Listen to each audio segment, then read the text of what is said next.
nice. And we found out that our grandchildren are at the same place in Jerusalem. And his name is Yair Assaf-Shapira from Jerusalem. Now, Yair is a researcher at the Jerusalem Institute for Policy Research, specializing in planning, data analysis, and GIS mapping. Together with his colleagues in Jerusalem team at the Institute, they collect data, identify trends, communicate the findings of policymakers and the public, and formulate policy recommendations. Yair is involved in projects such as the Statistical Yearbook of Jerusalem, Master Plan for Welfare Building in Jerusalem, Marom and Yuvel Governmental Growth Plans for Jerusalem, and Jerusalem Quality of Life Assessment. His role of these projects usually revolves around making sense of data, planning, and communications results. Yair's map and diagrams are featured in numerous publications by the Institute since 1999. Yair has been the editor of the Institute's bi-weekly column in the Jerusalem Post for the past 5 years. The column is an arena for the Institute researchers to look into new subjects and data sources and bring values to the newspaper and blog readers.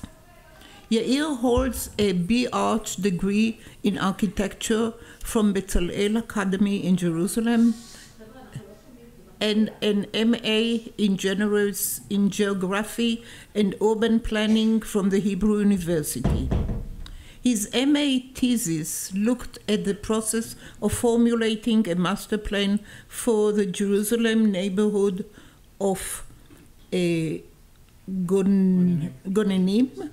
which is Katamon, a process of which he took part as a volunteer in the Community Council Planning Committee, in which he still participates. All this is you. And he also volunteers in the Reikel Eliashar Community Garden in Rasko, Jerusalem. Yair was one of the founders of the community garden more than a decade ago, and he still enjoys mixing the compost. Other volunteering along the way included the Republican Knowledge Workshop, Public Knowledge Group, a workshop, Hitorerut, Awakening in Jerusalem, another initiative in Jerusalem, all planning on community relating. In 2014, Yair participated in Beta, an artistic project looking at city and society issues. His focus there was mental maps of the city red center. During the years 207 till 212, Yair was writing a blog about planning in Jerusalem, Search for Planning Jerusalem, and it should still be among the first results. Yair and Efrat, that's why they are called Yair Assaf-Shapira, both names. Yair and Efrat are raised their two children, Avigail and Carmi, 17 and 15 years old, in Jerusalem, and they both believe that this diverse and cosmopolitan city is exactly the right place to do it. I told you I liked him from the beginning. Yes. So, please, the podium is yours, and the public is yours, and I'm also a little bit yours. So, thank you. Thank you. I have never been introduced this way. Thank you very much. I said, I don't want to say that. Later. Okay. Well, Yes, I do a lot of data analysis, and I'm trying to make sense of it and communicate it, and that's what I'm trying to do now. That's what I will try to do now. But besides data and finding the trends, we also try to figure out what the future holds, and I also give a glance of that. And as you said, I studied architecture and planning, and that's why I do want, among discussing the future, I would like to show something about planning, about spatial planning, which the future holds for Jerusalem. So Jerusalem is the largest city in the country by far. It's about twice the second largest city. It has more than 880,000 residents in the end of 2016. And I think that this number holds in it a lot. The fact that the city is so big, the challenges are so big, I'm going to show it in a minute, but this figure alone tells a lot of the story of Jerusalem in terms of population. Now, these two figures, Jews versus Arab, the demographic balance, these two figures, the balance between Jews and Arabs in Jerusalem, is a driving factor for so many policy decisions in Jerusalem. Neighborhoods were built, areas were added, and sometimes also taken out of the city's border. It's a huge driving factor. These two numbers, these two percentages alone, I'm going to show what's happening with the percentages over time. The ultra-Orthodox, what we sometimes refer to as the third main group in Jerusalem, 40% of the Jewish population, or 24% of the whole population of the city, which brings us to more than 200,000 people. Now, the large scale of these groups is, as I said, is part of the story of Jerusalem, because if you have a challenge, if you have a minority group, which is a very small population group, it's a challenge that sometimes can be faced with your own resources. But when you have challenges, when you have special needs from groups which are more than 100 or 200 or 300,000 people, it's a huge challenge. And every change in policy holds within it a huge price or a huge profit. And these are the main cities of Israel by size of population, the next largest cities in Israel. Tel Aviv being the second one. As I said, Jerusalem is twice the size of Tel Aviv, and almost three times the size of Haifa. And the balance, the population balance between Jews and Arabs in Jerusalem is something which is unheard of in large cities in Israel. Haifa is a notable example, because we hear a lot of time we hear talks about how Haifa is an example of coexistence, but Haifa has only 30,000 Arab population. Jerusalem has more than 10 times that. So it's the largest city, but with an asterisk. I'll explain. It's the largest Arab city by far, Nazareth being the second one. And it's the largest ultra-Orthodox city, naturally. So these large communities drive the story of Jerusalem. Now, why is this asterisk? Because Jerusalem is maybe municipally the largest city in Israel, but as an urban entity, we have, of course, the greater Tel Aviv, which is more than 1 million residents in it. It's divided into into a few municipalities, but it is still the largest urban entity in Israel. Now, the second driving factor I think, to policy decisions in Jerusalem is how these figures, how these trends are reflected mainly in the media, but not only in the media, creating the public conversation, creating the debate, setting the agenda. And I think that this is an important factor, because the one thing that's missing here, which is the notable example of the factor that drove many of the policy decisions in Jerusalem, is the migration balance. I'll show it in a minute. But the migration balance from Jerusalem is negative. It's been negative for many years. But this specific datum which was published year over year by our institute. It was published, and then again the next morning after we publish it, it's a headline. So many people left Jerusalem this year. And it drives the agenda. It drives the public agenda. And why isn't it present in these media shots that I put here? Because today it's not that much. It used to be right in the center of the interest of the media and other places. But now it's not that much. And why is that? Well, I can say that our institute has a small part in it, because it took us time, but we taught the media and the public that this negative migration balance is, after all, it's something which is pretty natural. Every city, every large city has a negative migration balance, Tel Aviv included. Okay, and one last, well, like I want to start from the beginning, but not the very beginning. But one thing when you speak about planning in Jerusalem has to be said. Jerusalem is an historic city. It's an historical city, but take a look at the 1910 situation. 1910, Jaffa Road is beginning to be formed. What we call Hayetziah Me'achomot, the going out of the walls of Jerusalem, is beginning. That same year, the first subway line was inaugurated in New York City.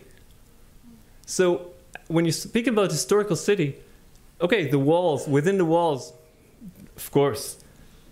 The immediate vicinity, of course.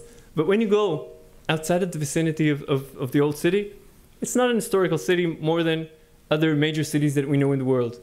And in Israel. So two things that we do in a historical city. One is being extra careful about conservation issues and other issues. And the other thing is sort of like forgiving, sort of a forgiveness for archaic planning. We shouldn't do that in Jerusalem. It's not that historical. Okay, fast forward, 1948. I'm sure everybody was familiar with the map. In blue, it's the jurisdiction of Jerusalem between 1948 and 1967. In green, jurisdiction of Jordanian Al-Quds. Jordanian Al-Quds, which was approximately 6 square kilometers. This is Jerusalem. Now this city, the small enclave is Mount Scopus. Now, and please excuse small errors. It's schematically drawn. Okay. And again, oh, I'm sorry. This period was characterized by the pictures we see. Signs of border ahead, walls within the streets, shooting in the streets. This is Jerusalem between 1948 and 67. Well, it's not the whole story. Jerusalem, it's a fascinating period in which Jerusalem was developed as a civilian city, disconnected from the holy places. And just two notable examples: Givat Ram University campus and the Knesset and the government campus. Both were planned and carried out in this period. Also, Hadassah in Karim, the hospital, and numerous other projects which actually built Jerusalem as a civilian city. Now, this map I found at my grandfather's things. It's a map which was deployed with a newspaper in Shavuot, Pentecost of 67, right after the Six-Day War. And this is how the editor of the newspaper conceived the new united Jerusalem. Now, I have to show you. Can you see the small?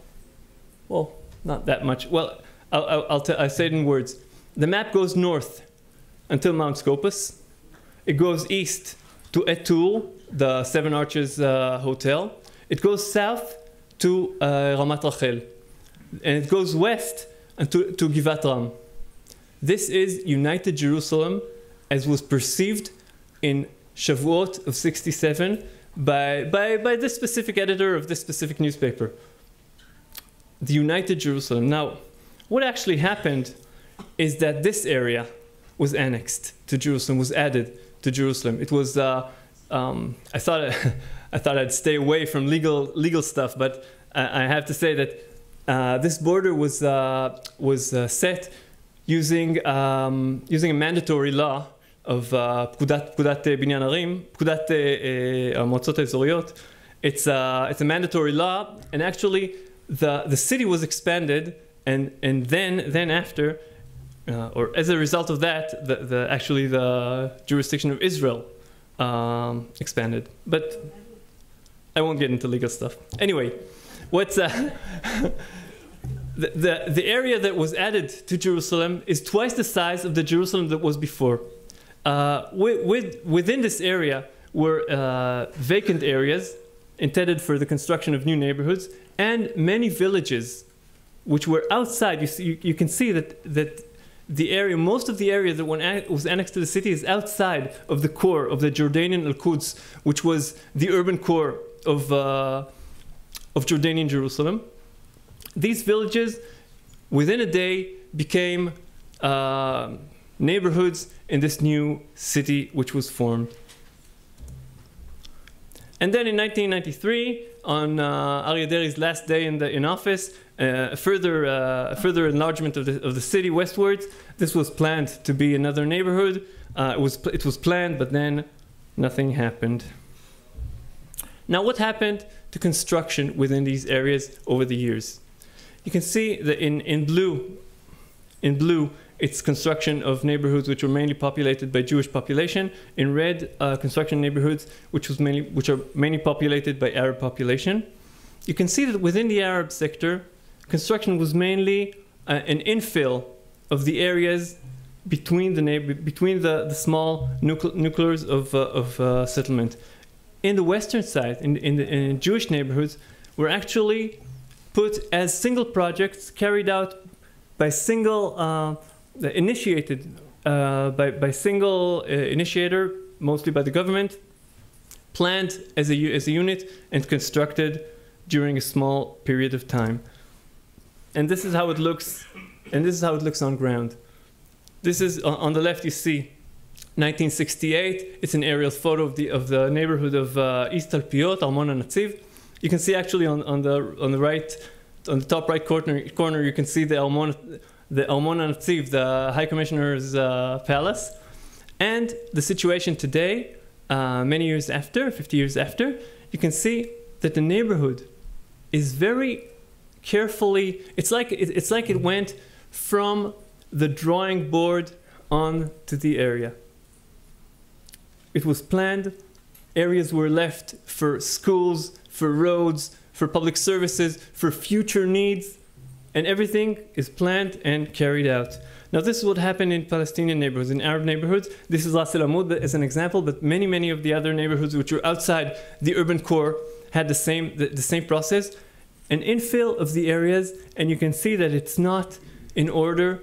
No areas were left for public services. No areas were left for roads. And today, these urbanized villages suffer from problems which stem actually from 1967. Ultra-Orthodox. The ultra-Orthodox are not spread out in the city in a homogeneous way. Not every neighborhood, although a lot of neighborhoods, but rather in specific areas, specific neighborhoods. And I think that this group, the ultra-Orthodox, versus the general population, the general Jewish population, is the strongest tension for most people who are not visiting East Jerusalem. It's the strongest tension that you feel on a day-to-day basis. Is my neighborhood going to be taken over? And I think that these things are, we experience them every day. Now, I think that the diversity of Jerusalem is the key factor. The diversity of the city is the key factor. There are tensions. It's not so easy, but I think that this is the genius loci of Jerusalem. You can see that in Jerusalem, you have all the groups, and this is on religious basis, and I'll show a few other bases for splitting the population, and then compare it to Tel Aviv and Haifa. You would have thought that larger cities would be much more diverse, but take a look at Tel Aviv and Haifa. Almost all of the population is secular or loosely religious, loosely traditional, and almost none of the population is religious or ultra-Orthodox. And I think I also always quote Trudeau on that diversity is Jerusalem's strength. I believe it. That's why my children, I grow them here. Now the city is growing. I said I'll show things over time. The city over time is growing rapidly. It's growing rapidly, but it's not growing more rapidly than Israel as a whole. To me, it came as a surprise when I checked it. But Jerusalem is growing at the same pace of Israel. That means that it's approximately 10% of the population of Israel for many years now.